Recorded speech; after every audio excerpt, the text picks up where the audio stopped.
Hi, it's Laura. Independent media is a collaborative project, and you play a critical part in it. This show is made possible by our viewers and listeners, not corporations or advertisers. So join our member supporter honor roll by going to lauraflanders.org/donate to contribute. That's lauraflanders.org/donate. And please stay kind, stay curious, and commit to supporting this no ads, no gimmicks, not all about profit show, again, or for the very first time. Thank you. Now on with this week's show. I thought of myself as an artist even when I was a child, because art was therapy for me. You get all these metallic lusters and coppers and silvers and golds. It's so beautiful. This educates the masses of young people to our struggle, to how long this struggle and how it's connected. As long as you are a freedom fighter, you fight for freedom. And that's what I'm gonna do. Let the fire mold you to whatever you're gonna be. When Akinsanya Kambon's art show opened in Los Angeles in 2025, that city was emerging from some of the worst wildfires in its history. Residents had just experienced the deadly destruction of fire. Kambon's exhibition showcased something different, the transformative power of flames and smoke when cooked into extraordinary ceramics. Kambon, born Mark Teamer in Sacramento in 1946, is a former Marine, Black Panther, and art professor. In 2023, at the age of 77, he won the prestigious Mohn Award, the top prize given by the Hammer Museum for his participation in their biennial show Made in L.A. After that, a selection of Kambon's works were presented in a solo show in Beverly Hills at the celebrated Marc Selwyn Gallery. This May, I had a chance to visit them there, where I learned that his technique is a version of Japanese reiku, which causes smoke to interact with glaze in unpredictable ways. The results, in this case, are intricate, surprising storytelling pieces that focus on suppressed histories of rebellion, vengeance, and rescue. Survival is a constant topic, and it's the standout theme of Kambon's life, too. He suffered polio as a child and turned to drawing to escape bullying and abuse.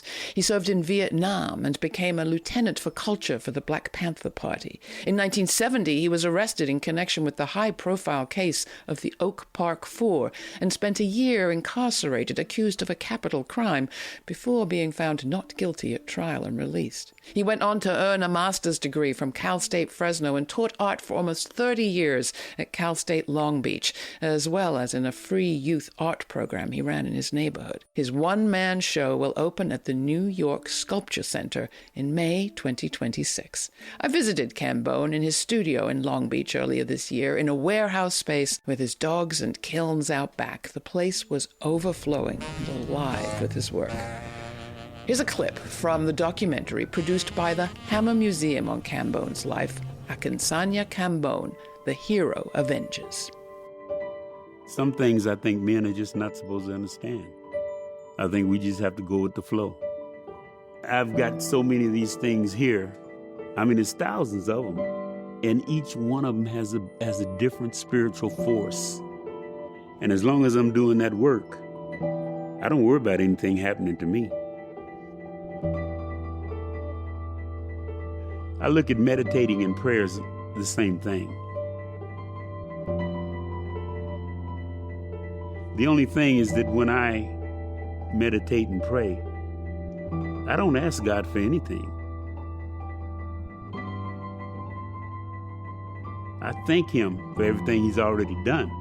I thank the ancestor spirits for everything they've done, because they've kept me alive and doing this work all these years, and I'm still doing it.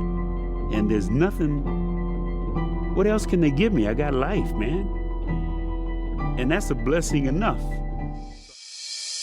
Akinsanya Kambon, what an incredible pleasure to be here with you. I am meeting you in your extraordinary studio. We are in very stressful times. There's a lot of fear out there. Yeah. So I'm coming to you as a survivor to talk about surviving and stories of survival, because it seems to me you have both survived more things than the average person, and you also are now making work about what it takes to survive and resist. How would you describe yourself? My name is Akinsanya Kambon, which is a Yoruba name. Akinsanya is. Kambon is West African, and it means of the people. So anybody who has that name among the revolutionary segment of our society, if you have the name Kambon or Shakur, those were the revolutionary last names for people in the struggle. I remember I had polio when I was 3. The left side of my face and my body was paralyzed. I was thinking that the fact that I had polio when I was 3, it left me with all these disabilities, that when I got my draft notice, when I told them that I had polio, they should have said, okay, we don't want you, reject. But they didn't do that. I told them I had polio. And they said, well, don't worry about it. We're going to put you right up front anyway. I said, oh. So I stopped complaining. I didn't understand nothing about the world. I couldn't even spell communism. They told me he was going to fight communism in Vietnam. They just said, we got to go fight the Vietnamese because they're trying to take over in Vietnam. They're going to come over here and enslave us again. That's what they told us. When I got to Vietnam, they gave me a secondary MOS, 1461. That was a combat illustrator. I would go out in the field and fight, and I had to retain all the images that I had seen in the field, and I had to draw them when I got back.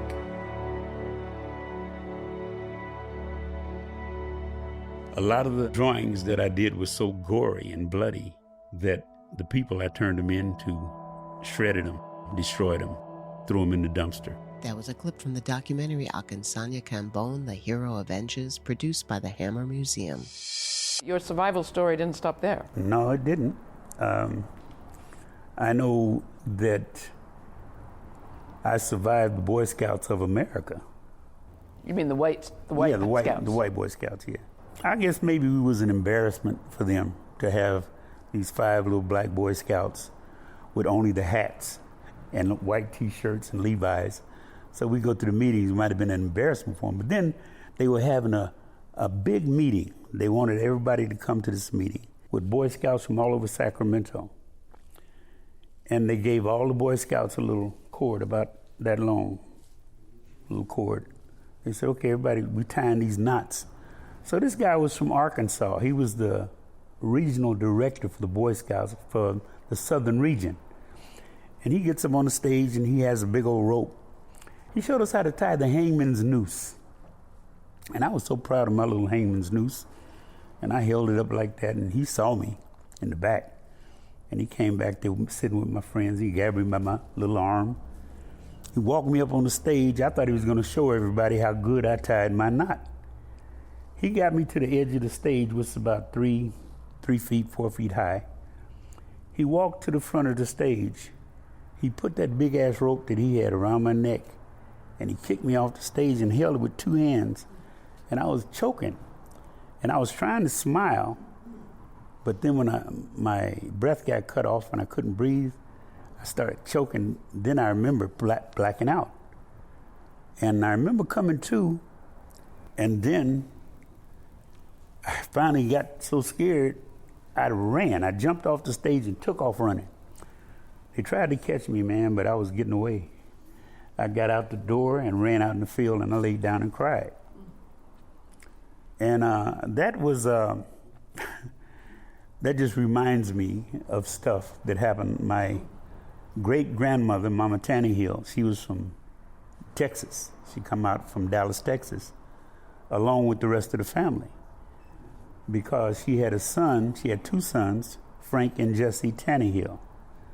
Frank Tannehill became a musician. He's a blues musician. His brother, Jesse, was lynched by the Klan. They lynched him, and the family had to get the hell out of Texas, and they moved to California. There's another time that the state tried to kill you. That was later on. That was for murder. They said I killed a police officer. And it was devastating, because I know so much about the history of this country when it comes to the criminal justice system and how unfair it is. And I have never seen anybody black accused of that crime, murder, and acquitted. I never saw it. And I didn't plan on seeing it. My father left when I was 2 years old. I didn't see him. Just one day my dad was gone. My mother didn't know where he was. At going to Vietnam and getting out of Vietnam and being in the Panther Party and getting arrested for the murder of a police officer in Oak Park, I'm fighting for my life. You're on death row at this point? Yes, I'm on death row at this point. It's Sacramento County Jail death row. They have a wing on the third floor for everybody who's going to San Quentin's death row if they're convicted. So that's where I was. 3 West 6, that was my cell. 3 West 6, that was my cell number. When they brought me down to see him, he said, growing up all my life, I've seen black men lynched, castrated, burned alive. I ain't never seen nobody charged with what you charged with that come out of it unscathed. So I figured it was going to be my last chance to see you alive. Now, you were acquitted. I was. And you were released. I was. And I've asked you to mention these stories just to remind people in this moment how much a person can survive, how much a person can go through and be here and be making incredible art. When did you first think of yourself as an artist going through all of this? Or did you ever have a moment? I thought of myself as an artist even when I was a child, because art was therapy for me. When I was in kindergarten, when I would get all the teasing and the bullying on the play yard, I wouldn't want to go out to play. I'd sit at my desk and stay and draw. But I used to always seem like I would always take the side of the underdog. You continued to tell stories through your art in Vietnam. Yes, I did. And afterwards. Yes. This is Laura Flanders and Friends. Today's guest is artist Akinsanya Kambon. Earlier this year, Laura visited his studio in Long Beach, California, overflowing with ceramic works that embody suppressed histories of colonization and liberation. A former Marine, Black Panther, and art professor, Kambon brings the past into the present with fire and clay. Up next, he shares what led him to join the Black Panther Party and become the lieutenant for culture. You can watch this episode and see select gallery works and clips from Akinsanya Kambon, The Hero Avenges, a documentary made on his life, produced by the Hammer Museum, at lauraflanders.org. We invite you to subscribe to our newsletter, where you'll receive information on all of our web exclusives, including the podcast of the full uncut conversation with Akinsanya Kambon. The discussion continues, but first here's Long Ride Home by Us Three from their full-length album Soundtrack, courtesy of the artist.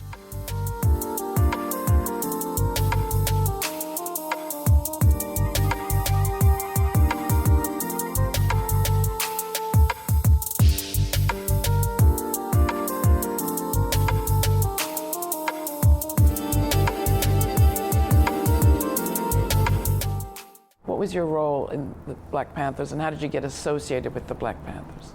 I heard about the Black Panthers initially when I was in Vietnam. We had these soul sessions every Wednesday.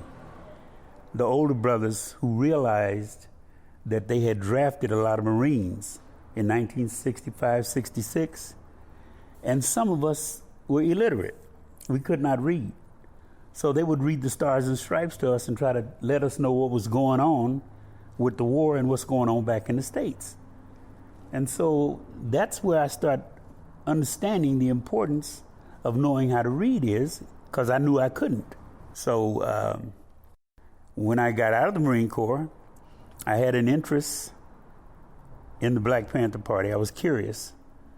I know they had a funeral for Bobby Hutton, and I know that happened when I was at Camp Pendleton, and Marlon Brando was at the funeral. And I was like, damn. So I'm really interested now, because I kind of like Marlon Brando a little bit. I myself, as a white man, have got a long way to go and a lot to learn. I haven't been in your place. I haven't suffered the way you've suffered. I'm just beginning to learn the nature of that experience. And somehow that has to be translated to the white community now. Time's running out for everybody. I knew a guy that was in the Panther Party, and he was always trying to get me to come to one of their meetings, and I'd always say, I ain't got time, I got to do this, got to do that. So they were really trying to recruit me. And I know why, because I did a drawing for the group called Association for Black Unity, ABU. I did this drawing of a Panther, a Muslim, an NAACP person, an Urban League person, all shaking hands together, all the different organizations. And they liked it. So they were trying to recruit me into the Black Panther Party. And they were successful. Yes. So how did your image of the Panthers change from the reality? Like, how was your impression before you found yourself a member different from what you discovered once you did join? I found they didn't have the weaponry that I thought they had, and they didn't know how to use the weapons that they had. With the military experience that I had, being trained in the Marine Corps, I know how to shoot. I know what side alignment is. I know all that. So I'm qualified to teach that. But what else? They had the courage. And I saw the courage that these young brothers and sisters had, and I couldn't believe it. I said, but I can't let them go out there by themselves because they're just going to get killed, which they probably would have. So I started using the stuff that I learned in Vietnam, I learned in the Marine Corps. I started teaching military drill to the Panthers. I started teaching weapon safety to the Panthers. You know, we ain't never had nobody get accidentally shot by no Panthers.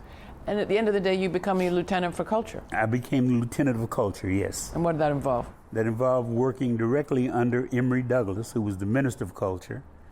And I would turn in my drawings that I did to him, and he would publish them in the newspaper. And we got a lot of old publishing. I tried to get the original drawings back, and they said, well, they were in a barn in somebody's garage, and it caught on fire, and all of them burned up. Well, some things survive. Well, the coloring book. The coloring did survive, yeah. Talk about that. It was a project that I actually did on my own, and I took it to Oakland and let Bobby Seale look at it. He got all excited. Oh, man, this is great. I said, but it's not finished. I said, I'm trying to finish. Oh, it's finished enough. What was the goal of it? The goal was to teach people our history. That's what I didn't know. That's when I learned about the history of the slave rebellions when I was in Vietnam. It made me proud because I learned that our people resisted. We didn't do like they said. We just sang and danced and ate watermelon. That's what they told us. That's what you see in all the Step and Fetch It movies and Shirley Temple. And you see all this stuff, and you realize that we rebelled. That kind of gives you a sense of pride that you didn't just accept the exploitation of your people. You fought against it. We had people that fought against it. So I felt prideful. And I felt that other young African-American men and women could look at this coloring book as a history book and just see the part where we fought against slavery. That was the main part I tried to emphasize. You've got your pictures here, your paintings, but this focus on the ceramic work. What drew you to the ceramics? Is there something about the kiln, the fire, the smoke? That process of raku is quite you just get caught, you get brought into that. I'm doing this raku, man, and I pull these things out of the fire. You don't know what you're gonna get. You pull them out, man, and you get all these metallic lusters and coppers and silvers and golds. It's so beautiful. And that's what I'm after. And you get addicted to that. And I'd say I am addicted. I mean, it seems metaphorical also in terms of the beauty that comes out of going through the fire. Exactly. But maybe I'm being too metaphorical here. No, that's it. See, there's a spiritual thing connected with that fire and then the drums. And I can understand it. You will get drummers over here to sit out there with their drums, and some people dancing, drumming and dancing. And the drums call the ancestor spirits into the kiln. And they go into the fire, and they get in there with the pieces. And they imbue the pieces with this ancestor spirit. and I can feel his presence, and I love it, you know. I was out there one time, and we pulled a piece out, and we put it on this metal table, and we hit it with the hose. It was some shackled up men and women. They had chains around their necks. After we hit it with the water started boiling because it was so hot, and the mouths were open, and you could hear these things start screaming like women and children, women wailing. And I didn't hear it at first. My dogs heard it. I had 2 Doberman pinchers out there. They heard it. Their ears went up, and they took off running. I said, what's wrong with them dogs? And then I heard it. And I called my friend. I said, Derek, get over here, man. Listen to this. And you could hear these women wailing. And I said, oh, my God, this thing. And I took it. I brought it down here after that happened. I set it on the table. A guy came in from Senegal. A friend of mine brought him in, and we're talking. And I told him about the piece. He said, oh, yeah. He said, that's Kumba Castile. I said, Kumba Castile? I said, what is that? He says, that's the female wailing spirit of Goree Island, where they had the birthing room for the women that were pregnant.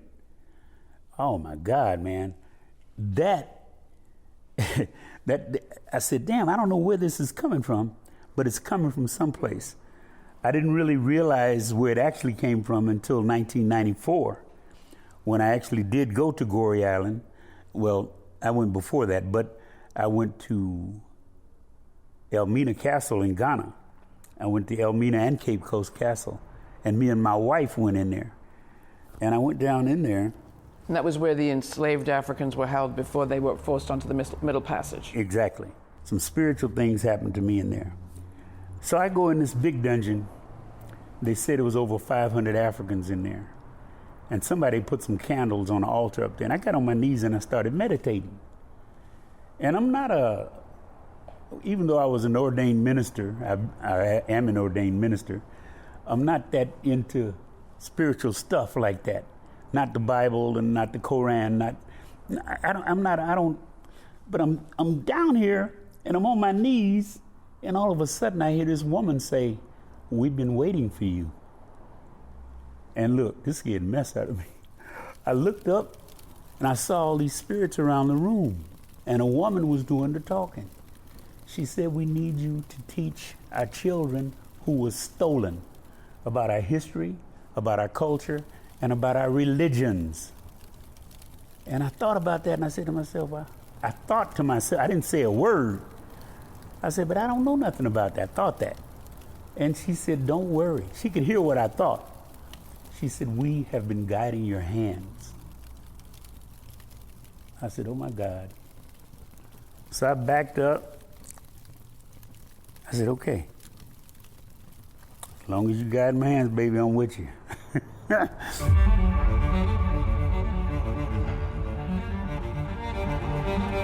Power concedes nothing without a demand. It never has, and it never will. That's like when we were slaves on the plantation. If it hadn't have been for Nat Turner, Denmark Vesey, Gabriel Prosser, Boukman Duddy, and all the ones that rebelled against slavery, we'd still be slaves today. Power concedes nothing without a demand. It never has, and it never will. That was a clip from the documentary Akinsanya Kambon, The Hero Avenges, produced by the Hammer Museum. So what's the work that art does in this context? Art educates the masses of people. Not just black, not black or white or Asian. This educates the masses of young people to our struggle, to how long this struggle and how it's connected. Because if you look at some of the work here, you can see how all this stuff is connected. You can see all of it is connected, and you will be amazed at some of the things that you see. So my last question I ask everybody on the show is, what do you think is the story that the future will tell of this moment? Looking forward, I don't know, 50 years, 100 years, what do you think the future will say about us now? I think the future is going to say of those of us who participated in the struggle on the right side, they have nothing but good things to say about us. But those who were traitors, those who betrayed the people's struggle, they're not going to have nothing positive to say about them. Matter of fact, they might be old, in a wheelchair or whatever, and little kids are going to be throwing rocks at them. That's what they deserve. All right, now, because you said that, I have one follow-up question. Okay. Which is just to young people out there who might look at you and say, well, look at the long, long fight you had and all the aspirations you had and the people that you worked with and you did the right thing, and we're here. And so what's the point? Well, everybody lives and everybody dies. It's not how long he or she lives to die. It's what you do between birth and death, what you do in between. And as long as you are a freedom fighter, you fight for freedom. And that's what I'm going to do. I don't feel like I've lost anything. If I would have kept living, I was going to get 78 anyway. And I might get 79. Who knows? The way my luck's been running. I don't know. But we'll just see. Let's just hope that other people pick up the baton and want to carry the fight. And get beautiful in the fire. Exactly. Let the fire mold you to whatever you're going to be. I could have talked with Akinsanya Kambon for hours, as recipients of our free podcast will hear when they receive the full uncut version of our conversation through their newsfeed. Akinsanya is simply full of stories, especially history stories. He seems to know the name of every freedom fighter there ever was on every continent across the centuries. He cares about history because history means that much to him, like the history of his great-great-grandfather, who was a participant in the 1811 so-called German Coast Uprising, in which enslaved Africans walked off their plantation and were joined by hundreds more, marching their way to freedom across Louisiana. Akinsanya's relative was caught and beheaded, and his head was put on a spike, ostensibly to intimidate others to come. But the story didn't intimidate Kambon. It empowered him and gave him a new sense of what he and his people were capable of. Akinsanya cares as much about history and revealing suppressed and repressed histories as Donald Trump and his administration seem to care about suppressing them. In this time, we seem to be living through a fire on exactly that topic of history. But spending time with Kambon has me convinced some stories, some history, like some people, will never be suppressed. And some beauty can come out of all this fire. You can find my full uncut conversation with Akinsanya through subscribing to our free podcast, or the information's at our website. In the meantime, stay kind, still curious. Stay kind, stay curious. Till the next time. For Laura Flanders and friends, I'm Laura. Thanks for joining us. For more information on this episode, check out our show notes posted for free at patreon.com/Laura Flanders and Friends. And we invite you to subscribe to our YouTube channel to watch the premiere of each week's show and chat in real time with Laura. The premiere now airs on Fridays at 5 p.m. Eastern. Thanks to our member supporters, this show remains free to millions on public TV, community radio, and as a podcast. Not a member yet? Make a one-time donation or make it monthly at lauraflanders.org. This show is produced by yours truly, Laura Flanders, along with Sabrina Artel, Jeremiah Cothran, Veronica Delgado, Jeanette Hernandez, Jeannie Hopper, Sarah Miller, Nat Needham, David Neumann, and Rory O'Connor. Thanks for joining us.